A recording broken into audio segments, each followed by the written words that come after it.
हमारे देश में सबसे बड़े बैंकिंग घोटाले का खुलासा हुआ। सीबीआई ने बैंकिंग फ्रॉड के केस में एबीजी शिपयार्ड लिमिटेड और उसके तत्कालीन चेयरमैन और मैनेजिंग डायरेक्टर एवं मैनेजिंग डायरेक्टर ऋषि कमलेश अग्रवाल के विरुद्ध धोखाधड़ी का मामला दर्ज कर लिया। आरोप है एबीजी शिपयार्ड लिमिटेड ने 28 बैंक्स को 23,000 करोड़ रुपए की शपथ लगा दी। नीरव मोदी पर 13,000 करोड़ के घोटाले का आरोप है। विजय माल्या पर 17 बैंकों को 9,000 करोड़ का चूना लगाने का इल्जाम है। लेकिन अब अगर आपसे कोई पूछे कि देश में सबसे बड़ा बैंकिंग फ्रॉड किसने किया है, तो इसका जवाब एबीजी शिपयार्ड दीजिएगा, जिसने विजय माल्या और नीरव मोदी को पछाड़कर देश का अब तक का सबसे बड़ा बैंक घोटाला किया है। इस कंपनी ने करीब 23,000 करोड़ का बैंक फ्रॉड किया है, जो विजय माल्या और नीरव मोदी के घोटाले को एक साथ जोड़ने पर भी ज्यादा है। ये सूरत में उसी कंपनी का ऑफिस है जो सीबीआई की छापेमारी के बाद सुर्खियों में आई। एबीजी शिपयार्ड नाम की कंपनी जहाज बनाने और उनकी मरम्मत के काम से जुड़ी है, जो बहुत आसानी से 28 बैंकों को चूना लगाने में कामयाब हो गई। एबीजी शिपयार्ड ने अप्रैल 2012 से जुलाई 2017 के बीच अलग अलग 28 बैंकों से कारोबार के नाम पर 22,842 करोड़ रुपए का कर्ज लिया। आरोप है कि एबीजी शिपयार्ड ने कारोबार के नाम पर लिए गए इस लोन से संपत्ति बनाई और दूसरे काम में इस्तेमाल किया। 8 नवंबर 2019 को एसबीआई ने सीबीआई में पहली बार शिकायत दर्ज करवाई, जिसके बाद सीबीआई ने 7 फरवरी 2022 को इस मामले में एफआईआर दर्ज की। CBI gathered evidence through their enquiries. And whatever transactions that were flagged in forensic audit was further probed, and the lenders meeting also were held on various occasions to gather more information about the diversion of funds and misuse of the funds that were granted. And once again in December 2020, a consolidated and comprehensive complaint was filed with CBI.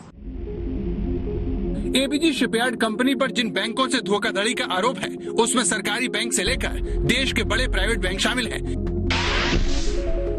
ABG shipyard limited ने सबसे ज्यादा चूना ICICI bank को लगाया, जिसके 7,089 करोड़ रुपए बकाया है। इसी तरह आईडीबीआई बैंक का 3,634 करोड़ रुपए, स्टेट बैंक ऑफ इंडिया का 2,925 करोड़, बैंक ऑफ बड़ौदा का 1,614 करोड़, पीएनबी का 1,244 करोड़ रुपए और इंडियन ओवरसीज बैंक का 1,228 करोड़ रुपए इस कंपनी पर बकाया है, जो मिलाकर 17,734 करोड़ रुपए होता है। इन बैंकों की तरह 22 और बैंकों के 5,108 करोड़ रुपए पर बट्टे खाते में जाने की तलवार लटक रही है।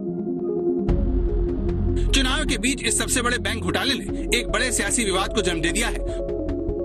कांग्रेस सांसद राहुल गांधी ने ट्वीट कर मोदी सरकार पर निशाना साधते हुए लिखा, मोदी काल में अब तक 5,35,000 करोड़ रुपए के बैंक फ्रॉड हो चुके हैं। 75 सालों में जनता के पैसे की ऐसी धांधली कभी नहीं हुई। लूट और धोखे के दिन सिर्फ मोदी के मित्रों के लिए अच्छे दिन हैं।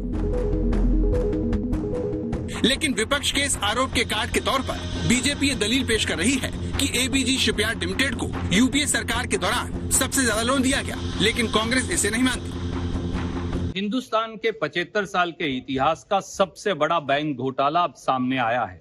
मोदी सरकार की अब फ्लैगशिप स्कीम है, बैंक फ्रॉडस्टर्स के लिए लूटो और भगाओ और जनता का पैसा खाओ, बैंकों को डुबवाओ।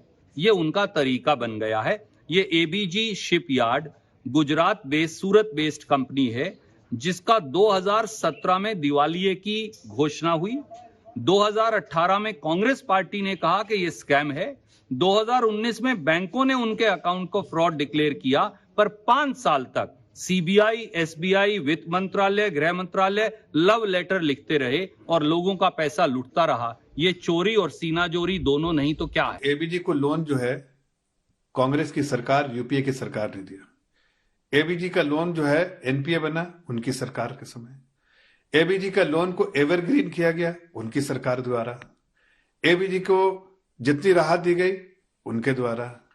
एबीजी का क्रेडिट इवैल्यूएशन प्रोसेस जो है उनके समय में हुआ। एबीजी को जो भी राहत पहुंचाई उनके समय में हुआ। ये तो वही केस हो गया, उल्टा चोर कोतवाल को डांटे। हमारे समय में हमने उस जगह देखा कि उसमें गलती हुई है, फ्रॉड हुआ है, डाइवर्जन हुआ है, तो हमने उसको पकड़ने का काम किया। इस सबसे बड़े बैंक फ्रॉड में एक बार फिर बैंकों के कामकाज को लेकर सवाल खड़े हो गए हैं, जो आम आदमी को लोन देने से पहले कागजी कार्रवाई के नाम पर दौड़ाते हैं, लेकिन घोटालेबाजों को जनता का पैसा आंख बंद करके बांट देते हैं। ये वही बैंक है जिनके अफसर ईमानदार मिडिल क्लास को लोन देते वक्त तो पूरी सतर्कता बरतते हैं, लेकिन एबीजी शिपयार्ड जैसी कंपनियों को कर्ज बांटते वक्त मानो सारी एहतियात भूल जाते हो। सबसे हैरानी की बात यह है कि चाहे नीरव मोदी हो या फिर विजय माल्या और अब एबीजी शिपयार्ड जैसी कंपनी, बैंकों को चूना लगाने वालों का सिर्फ चेहरा बदलता है लेकिन तरीका वही रहता है। आज तक ब्यूरो।